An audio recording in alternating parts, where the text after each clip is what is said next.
Vetysauman voi tiivistää eri tavoilla. Näytämme nyt, miten sauman voi tiivistää nopeasti ja helposti yleiskäyttöisellä tiivistysmassalla, joka sopii myös vesikouruille ja ikkunapelleille. M82 ja Runotex ovat saumausmassoja, jotka estävät kosteuden pääsyn saumoihin. Runotex on läpinäkyvä ja M82 on vaalean sininen. Molempia voidaan käyttää useimpiin metalleihin, myös maalattuihin.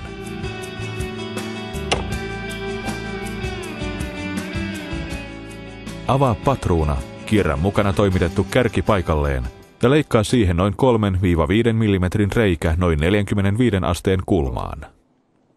Esittelemme uuden sauma-applikaattorimme, jolla ohjaa tiivistejuovan saumaan. Kierrä applikaattori kiinni ruiskuun ennen kuin panet tiivistysmassa patruunan paikalleen. Yhdestä patruunasta riittää tiivistysmassaa noin 25-30 metrille, ja applikaattorilla työ sujuu paljon nopeammin ja siten myös taloudellisemmin.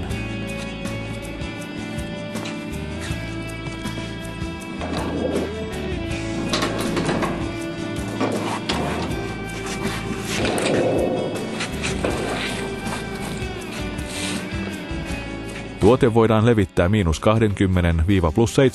asteen lämpötiloissa.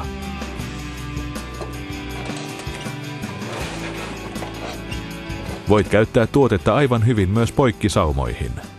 Sauma on suljettava 48 tunnin kuluessa.